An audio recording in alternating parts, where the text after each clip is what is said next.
Well, I'm Josh Croning. I'm a Las Sendas resident, and I'm sitting here with Rob, who is the head of our safety and security department. And background why I wanted to have Rob on the podcast was I'm on the safety and security committee. I've been on there for a couple of years, and that's a committee where we meet. And one of the things we do is we work with Rob to kind of hear what's happened in Las Sendas for that month. And from the start, I was just impressed with my interactions with Rob. I think he does a great job. He's an asset to our community, and I just wanted people to get to know him a little bit better. So, Rob, if you want to introduce yourself. I'm Rob McKaig, as Josh stated, and the Director of Security here. And it'll be 4 years come November, and I've really valued my time here. And I think some positive changes have come into effect as a result of the committee's recommendations and the things that we've implemented. Yeah, well, thank you. So you've been here for 4 years? In 4 years, it'll be November in 4 years. Okay, 4 years in November. So not that long. Seems like 10. So that would be kind of 2021. Is that when you started? 2022? 22, I believe. 22. Yes. So COVID was kind of wrapping up, and things were getting back to normal, I guess. Okay. And how do you like it? I mean, do you like what you do here? Yeah, it's a beautiful community. Whenever I finish a shift and I go home, my house doesn't seem quite as special driving through this community, but it's really nice. The people are very nice. The atmosphere is nice. It's a very, for the most part, relaxing job to get to work with the people in the community and the things that we do. So, yeah, it is. And how many people do you have that are the ones that drive around in the trucks? So my security staff, we currently have 4, and we have an opening that we hope to fill in the very near future to make it 5. Yep. That went out in the newsletter. I think there was, without that 5th one, isn't there a day that we don't have coverage for or something like that right now? So what the board has approved recently is we took the shift that starts at 9 p.m. and gets off at 5 a.m. and we're moving that to start at 1 p.m. and then ending at 9 p.m. So that person will be out in the daytime. There's a lot more activity. There's a lot more going on, and it's not going to cost the residents any more money. We're not adding anything to the budget. We're just shifting that position. So it looks like we have more exposure, more people, but we just shifted shifts around. No more cost to you. Good. Yeah. So people, just so they know, with Las Sendas, we have the committees, we have the board, and then the committees make recommendations to the board, and then there's the HOA. And so the Safety and Security Committee, we meet once a month. We hear from you about kind of what's happened in the whole neighborhood for the month. And that isn't just violations. It's in general just police reports, car accidents, everything, trespassing, all that. And it's interesting seeing what happens in Las Sendas compared to all of the surrounding area. Sometimes you'll expand that map and you'll see how safe it really is where we live, because every month I feel like there's a handful of things that happen here, but then you expand that map past Las Sendas by a mile or so and it's a much more active scenario, right? Yeah, absolutely. We use a crime map and we look and see what's happening within our community, and we also have our own internal mapping system. All of our reports and incidents are computerized and reports are generated. We can track all of that. Mm-hmm. And so when I first came on board, the security was in its infancy stages. It had only been a program for, I believe, about 8 months. And then I took over as director, and we're having a lot of vandalism, especially at the amenities, the parks. The toilets were being broken, the stalls were being ripped right off the hinges, there's spray paint everywhere. It was really troublesome, and we had to really take a look at that and decide what mitigating factors can we do, because that's costing residents money, it's costing the maintenance team time, resources. So I went to other communities and investigated the good things that they were doing, and spent a few months just getting some knowledge base of what we could do. And then I went to the board and said, hey, let's get those amenity locks put up there with the pass readers, so that they close down at a certain hour and people can't go in. We had unsheltered people on drugs that were sleeping in the restrooms at night. That's all done. We put cameras up. We have emphasis patrols. So on the weekends, especially if it's a holiday time, we really focus on protecting those things. And And I can say that things have gone from a high of 10 or 15 acts of vandalism during the month down to maybe one. So it's just really gone 180, and it's just, we're really, really super proud of that. There was that much vandalism, Yes, 10 or yeah, absolutely. 15 acts Yeah. a month. Yes. Oh my gosh. And each one of those costs money, Right. doesn't look great. Right. Oh my And the gosh. maintenance team, the frustration, they would install a new toilet, and the next weekend that toilet would be smashed with rocks again. And so, yeah. Yeah. I mean, those locks you're talking about where you need your key card to Sure. get into the bathrooms, if you're at a park and you forget one, I mean, it is kind of frustrating, but then you think about a bathroom left open for 24 hours a day or whatever. Right. It's just, I mean, something's going to happen. Right. Those locks are a great idea. Yeah, absolutely. And if you are out and about, there's usually people around. And if you're a normal looking resident and say, hey, forgot my key card, most likely somebody's going to help you out. Someone will help you. Sure. Yeah, there's always somebody at the park. Right. Okay. I didn't realize that was all you. So what was Las Sendas security team like before you? Do you know what? So the history is they had a community patrol. Okay. And they were not licensed security. And so they did patrol around in the trucks, and they were a deterrent, and, and they did some reporting. And then the board, by the representation of the community, the board decided, hey, let's take a step further and let's get licensed security.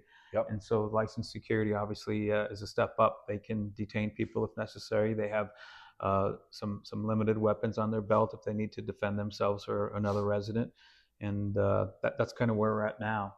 And so 3 out of 4 of my officers have been here since the program started a little over 4 years ago. So that retention is outstanding because they know the community, they know the community needs, and they can respond. And so, yeah, that's just outstanding not to have any turnover in that area. So your staff, your team, they're not Las Sendas employees. They're subcontractors through a security organization, right? Right. So they are employed with Allied Security, which is the largest security company in the world globally. And that's good because they have a lot of funding. So if there's needs that we have, we're not limited on financial resources for the things they can provide us. The reason that we don't have our own internal Las Sendas security is because we're not licensed for that. So you have to have a huge bond, and you have to have a state license to operate security. And in Las Sendas, that's a huge expenditure, and that's not something that's necessary for us. So we subcontract out. But I can tell you that I handpick the officers when we have turnover, interview them. Good. And I supervise them on site, and they need very little supervision because they do their job well. So.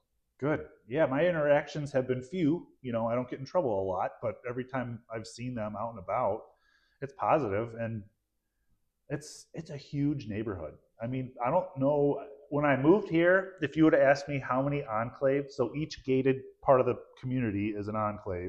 If you would have asked me, I would have thought, I don't know, maybe there's like 20 of them. There's 55 enclaves? Yeah.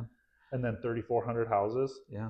So we're dealing with a population just a tad under 11,000 people. Yeah. So that's a mid to small size city in a lot of places. So yeah, and I don't think everybody understands that the loop around Las Sendas, that's all public road, right? Yes. But everything inside the gate is all private road. So, I mean, if there's, an emergency, police and fire obviously can come right in there, but they're not going in there just on patrol, I wouldn't think, ever, really. They're not.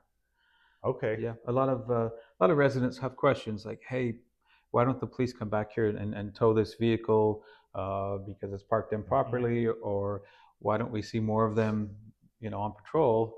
And, they don't realize that we maintain our private roads. The asphalt itself, we maintain it. We're responsible for providing our own patrols within the community. Obviously, if there's a criminal act that occurs anywhere in the community, as you said, the police are going to respond, whether it's behind the gate or in front of the gate. But yeah, the private roads are privatized. So. Yeah, it's a big expense maintaining all those roads. Yes. We've talked about that at some of the board meetings. It's shocking when you look at that spreadsheet of expenses. But one other thing I thought was kind of cool is with all those amenity locks, I know you've told me a couple times you've fixed them yourself. I mean, that's really cool to have someone that is handy enough to fix that stuff. Yeah, I really like to be a good steward of your money. The residents are like, hey, we're paying high dues here, and there's a lot of things that need covering, and anything I can do to limit that expense. Vendors are expensive. Traditionally, anybody with electronics or mechanical, they're expensive. And so Yep. I've gained the knowledge. I'm a very mechanical person. I work on cars and fix things, and Okay, so cool. I figured out the mechanics of these amenity locks and how they work, and the Mhm. pieces and parts. And I ordered the pieces that we need, and I keep Yep. them in a locker in the office. And when something goes down, I'll go out there and install it. And I've literally probably saved thousands of dollars in the last 4 years just fixing these things ourselves Oh without yeah. having to call a vendor if it's not necessary. So I would think a vendor coming out to fix one lock would be probably a $300 trip charge, and then whatever they need to do. I yeah, would think. it's usually it's a minimum of $700 because they're coming from Peoria and they charge us both ways. Of course. So Well, thank you for that. I mean, yeah, that's a big deal. When you talked about that at our committee meetings, I'm like, oh, he's fixing that stuff himself. I mean, they're durable locks, but they also sit out in the sun all day, every day, and they get used how many times? yeah, I mean, sure. that stuff just doesn't last forever. I mean, the pickleball courts they're being constantly used. The pools, Hmm. people are coming and going. So although it's a private community, we've basically it's almost like a public facility because it's just so large and we have so Yep. much usage. So Yeah, there's a lot to look at, and then there's also the pools and the amenities that are in like Cache. I think that's where the multifamily is. They have their yes, own little pool back yes, there, and then across in Windsong, I lived in Windsong for a little bit. We had a little pool there. So there's even parts of the community that most people don't even know about that need to be watched and fixed. And yeah, absolutely. So I tell my team we're here for you, and if you need us, you call us. But you're pretty much looking after your own homes. If there's something going on, you're aware of it. Mhm. You can call us or the police if necessary. But nobody's really looking after your amenities, your parks, your pools, your sports No, courts. Nobody's looking out for that except for us. That's what we do. yep, We're here looking out for those amenities for you to keep you guys from having to pay for traditional vandalism, malicious mischief, all those things that were happening. So 10 to 15 a month is a lot. yeah, That's a lot of broken stuff, yeah, spray paint, and trouble, yeah. and just stuff out of service. If things get broken and it's 10 to 15 times a month, you just can't keep up with it. I would think. Right. Yeah, and that's why we self-repair a lot of these amenities because we want to make sure that that's Mhm. in service and of use for the residents. So, Cool.